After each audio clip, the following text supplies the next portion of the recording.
Novembre 1993. La Santa Ana attise plus d'une douzaine d'incendies à travers la Californie du Sud. Les flammes embrasent plus d'1 millier de bâtiments et consument 150 000 hectares de forêt. Les habitants de Los Angeles, les yeux braqués sur leur téléviseur, s'interrogent sur les dévastations futures et la prochaine victime. Certains d'entre eux fuient la région. 318 maisons à Laguna Beach disparaissent dans un déluge de feu. Toute l'Amérique du Nord suit les reportages télévisés de cette tragédie et la même attente était présente à chaque esprit. Quand donc est-ce que ce feu va s'éteindre? Quand donc cet enfer va-t-il s'arrêter? Et pourtant, lorsqu'il s'agit des feux de l'enfer, bien des chrétiens adoptent une attitude totalement différente. Des flammes qui tourmenteront éternellement leurs bien-aimés ne semblent pas les gêner outre mesure.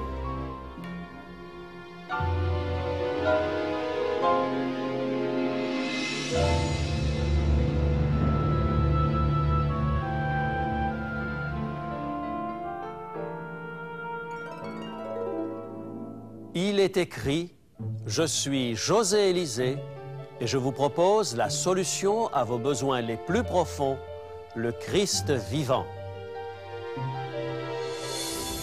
Notre sujet aujourd'hui, l'enfer a-t-il une fin? L'idée de l'enfer reprend du poil de la bête. Après des années de silence plutôt embarrassant sur le sujet, des chrétiens conservateurs tentent de démontrer que l'enfer est très réel et que ses flammes sont éternelles. Dans son livre de fiction intitulé « GN », Paul Thigpen raconte le voyage éprouvant d'un homme à travers les différents niveaux de l'enfer. Thigpen décrit un juge démon gigantesque dont le siège ressemble à une chaise électrique. Lorsque les damnés comparaissent devant lui et confessent leurs péchés, il grogne de joie et les précipite dans un abysse avant de prendre son envol. Le livre décrit également un lac des innocents, dans lequel flottent des enfants avortés. Chaque avorton, de sa toute petite main, pointe depuis le fond du lac transparent son doigt vers la personne qui a causé sa mort, prostrée dans l'abysse. Fréquemment, lorsqu'on essaie de faire une description trop vivante de l'enfer, on finit par le rendre moins réel.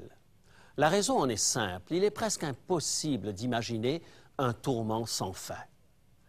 Un pasteur un jour brossait un tableau impressionnant des tourments de l'enfer à ses fidèles, insistant sur les pleurs et les grincements de dents. Croyant s'en tirer à bon compte, une très vieille dame s'écria « Mais pasteur, je n'ai pas de dents !» Le pasteur, sans perdre le fil de son discours, la fixa et annonça doctement « Les dents seront fournies, madame !» En tentant de donner une image réaliste de l'enfer, nous sommes prêts à fournir des dents nécessaires pour les grincements de dents. Voici en quels termes un document du 19e siècle intitulé « Vue sur l'enfer » décrivait ce lieu. L'enfant est plongé dans le four rougi. Écoutez comment il crie pour en sortir. Regardez-le se tourner et se retourner dans le feu, se frappant la tête contre le couvercle du four, tandis que de ses petits pieds, il frappe le plancher. Un autre exemple, un célèbre évangéliste protestant affirmait « Comme votre cœur serait noyé de larmes si vous pouviez vous rendre compte qu'après des millions et des millions d'années, vos tourments ne seraient pas plus près de leur fin que le jour où ils ont commencé et que vous n'en serez jamais délivrés. » Voilà une perspective bien accablante, n'est-ce pas?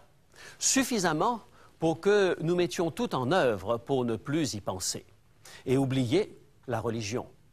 Imaginer un enfer éternel est si cruel qu'il en devient irréel. Avant d'aller plus loin, je veux vous parler du livre que nous vous offrons aujourd'hui, dont le titre est « Le feu de l'enfer ». Ce livre présente un tableau complet venant de la Bible de ce qu'il advient aux êtres humains après la mort.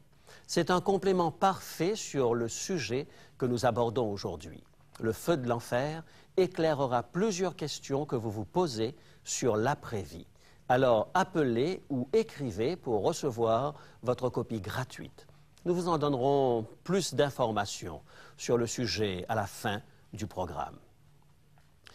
Une autre interrogation se pose aux chrétiens qui tentent de justifier les tourments éternels de l'enfer, car cette situation semble être outrageusement injuste. Pourquoi des individus qui auraient péché tout au plus pendant 70 ans seraient condamnés par un Dieu saint et bon à une éternité de tourments? Le rapport crime-punition est hors de proportion. Même les juges les plus cruels de la terre ne condamnent personne à une vie de torture. On a essayé de justifier cette théorie en affirmant qu'il était logique qu'un Dieu éternellement saint et juste condamne les damnés au tourment éternel. Voyons donc, la justice éternelle n'appelle pas plus le tourment éternel que l'herbe verte ne demande des vaches vertes. D'autres théologiens ont expliqué que les damnés, en continuant de proférer des blasphèmes contre Dieu, tout en grillant dans les flammes, continuaient de pécher et aggravaient leur peine. Imaginez-vous un juge d'ici-bas qui s'informerait du comportement d'un prisonnier qu'il aurait condamné à la prison et qui augmenterait au fur et à mesure des cris d'indignation du prisonnier le nombre d'années de sa peine? Quelle sorte de Dieu frapperait sans fin l'impénitent qui se rebelle contre lui, comme un père abusif assomme son enfant parce qu'il n'arrête pas de pleurer? L'enfer et les peines éternelles, version moderne, rencontrent quelques sérieux obstacles. Cette théorie est si cruelle et si dure qu'il est impossible de l'harmoniser avec un Dieu aimant. Même selon nos normes humaines, elle paraît injuste. Est-ce à dire pour autant que nous devrions balayer la notion de destruction des méchants d'un revers de la main? Devrions-nous effacer de l'Écriture sainte ces passages se référant aux flammes de l'enfer? Certainement pas. En nous appuyant sur l'autorité de la parole de Dieu, nous pouvons affirmer que le meilleur traitement que nous puissions accorder à l'enfer, c'est de l'éteindre. Vous ne pouvez croire en un enfer sans fin si vous prenez la Bible comme base de votre foi. Examinons ensemble quelques textes. Nous commencerons par Jésus lui-même. Vous m'accorderez que Jésus est l'autorité par excellence sur tout ce qui concerne la vie après la mort et la destruction des méchants. Écoutez ce qu'il dit dans Matthieu, chapitre 10, verset 28. Matthieu, chapitre 10 et le verset 28. « Et ne craignez pas ceux qui tuent le corps et ne peuvent tuer l'âme. Craignez plutôt celui qui peut faire périr l'âme et le corps dans la géhenne. » Qu'arrive-t-il en enfer selon Jésus? L'âme et le corps sont détruits. Il ne dit pas que le corps humain serait rapidement consumé par le feu et que l'âme pécheresse continuerait, elle, à souffrir éternellement. Non, l'âme, le souffle de vie, est détruite immédiatement. Dans son sermon sur la montagne, Jésus parla de la destinée de l'humanité, comparant le choix de chacun à deux chemins. Un chemin étroit qui mène à la vie et un chemin large qui mène à la destruction. Matthieu 7, versets 13 et 14. Dans le texte le plus connu de la Bible, Jean 3, verset 16, Jésus explique que Dieu donna son Fils unique afin que ceux qui croient ne périssent point, mais qu'ils aient la vie éternelle. Deux destins sont en contraste, la vie éternelle et la perdition. Maintenant, si nous prenons ces passages littéralement, à quelle conclusion arrivons-nous? Que l'enfer produit la destruction des méchants. Les méchants mourront. Ils seront consumés entièrement. Ils deviendront comme la cendre. Ils seront dévorés. L'apôtre Pierre a parlé du jour du jugement et du jour de la destruction des impies. 2 Pierre, chapitre 3, verset 7. L'apôtre Paul a dit de ceux qui deviendraient les ennemis du Christ, leur destinée est la destruction. Philippiens 3, verset 18.